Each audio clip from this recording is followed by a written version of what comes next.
all, may bundok! Samahan nyo nga pala kami dayuhin ang isa sa sumisikat na pasyalan dito sa May Isabela na dinadagsa nga ng mga tao. Grabe guys, napakadaming tao nga dito.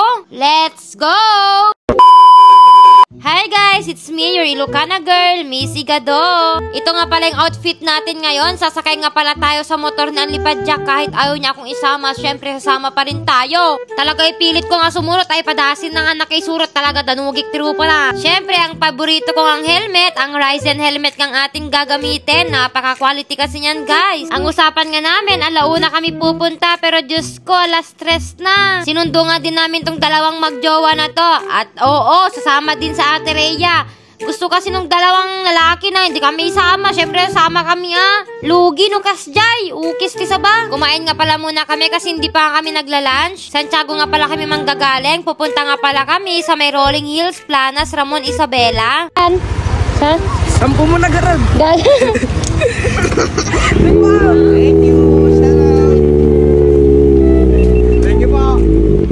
Hindi nga namin alam yung papunta ng Rolling Hills. Buti na lang may tumulong sa amin. Yung dalawang nakamotor na yun, sinusundan na nga lang namin sila. Kaya maraming salamat nga sa kanila. Gustong-gusto nga namin ng bebe ko ang mga kabundukan. Pero ako, wala akong bundok. Uy, pag pala pumunta kayo dito guys, may entrance nga na 20 pesos. Grabe, napakasarap nga sa feeling na nagne-nature date kayo ng bebe mo. Kung alam nyo nga lang, sobrang stress na nga din kami sa buhay. Kaya naman deserve namin to.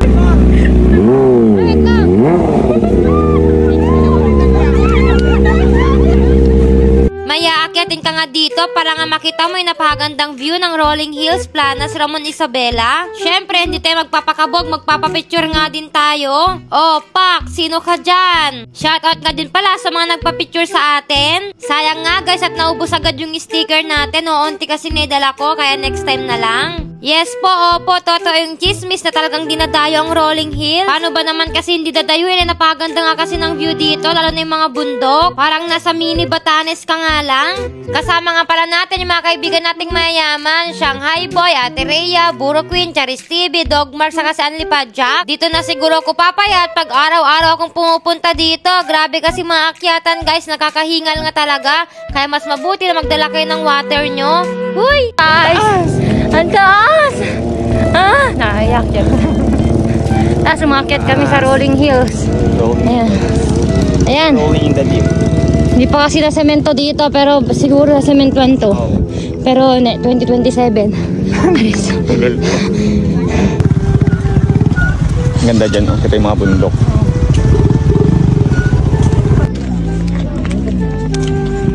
Hello guys, ang taas para dito. Sana all may bundok!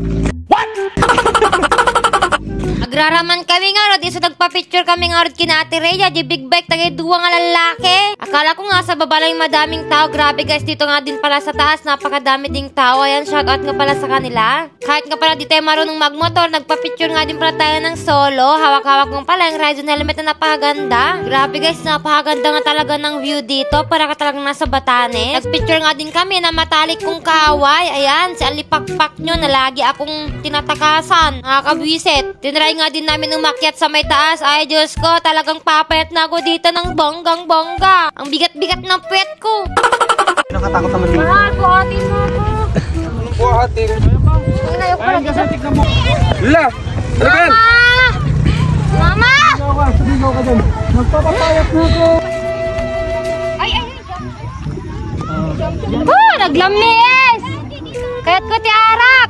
Arakot mo!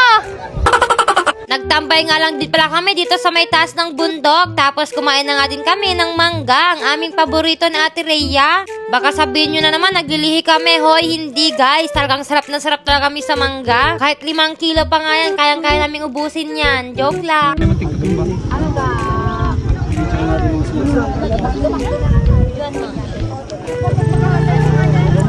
Dito. Kaya sa amin po, kuya. Dito. Kaya dito po kaya. Kaya dito po.